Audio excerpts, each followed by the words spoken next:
Hey there, Karina Hoyer here from Karina and Kirsten Get to Work. And I'm so excited to be able to talk to you today on this video. And I want to thank all of our listeners for listening to our podcast as well. So I've been sitting here thinking about what I would talk about on a video for 15-20 minutes. And I keep wanting to say something inspirational. In fact, I have been racking my brain for something inspiring that I could leave you all with. And what I realized is I don't have inspiration today. What I have is reality. And maybe there's camaraderie in that. So I'm home like many of you. I'm doing some work from home and I feel lucky to have work like some of you or many of you.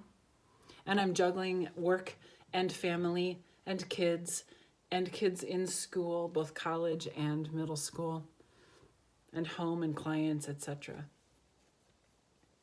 And today I was sitting at my computer trying to write and I couldn't. So I thought I'd record a video and then I struggled with that. And what I realized is, I'm like a lot of you, I'm taking it day by day. And some days I do really well and sometimes I just get by.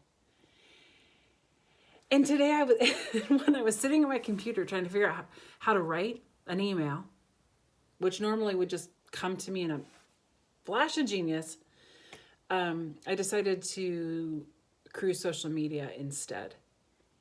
And I saw an advertisement for how to master working from home and parenting. And the picture was of a woman who was sitting on her floor with a laptop on her lap and a kid next to her. And she's typing with one hand and the other hand is holding a crayon and she's helping to draw on her very young child's piece of paper on the floor. And I thought, that is the expectation that we put on women, on working women now. That you're on the floor, running an executive meeting on your laptop and helping your young child with an art project over here. Is that the image of working women from home during a pandemic that I want to perpetuate? In fact, the answer is a resounding no.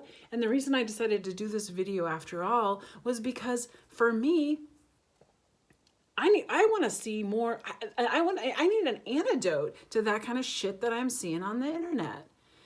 And I guess I'm that antidote. Look, I haven't showered in 3 days. I slept in this shirt. I can't write a frickin' email to save my life. And my kid is downstairs on his 4th hour of TV and he probably had sugar for breakfast. And that's as good as it's going to get today. Because this is the most bizarre situation we've ever been in.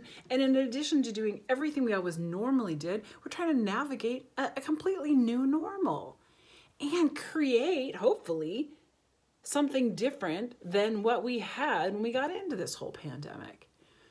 And so, ladies, sisters, give yourself a break. And please do not hold yourself accountable to that standard of the mom on the floor with the laptop and the kid and the crayon and the healthy food in the background and everyone's getting an A and she's doing the dance classes off to the side and the yard is beautiful and everybody is happy and taken care of and you are perfect and you've exercised. No. In fact, I think I'm pretty normal. And I struggle sometimes. This is hard. And I'm okay with that because I know that the way through it is through it. The way through it is not perfectly. The way through it is not flawlessly. It's through it as human beings. So I'm giving myself a break today. And I want to support you in giving yourself one too. And if that means doing what I'm doing and that's just as good as you can, you're doing as good as you can. And if you need help, reach out for help. Find the friends. Make the phone calls. Engage with your network. Because isolation and loneliness can make times like this even harder.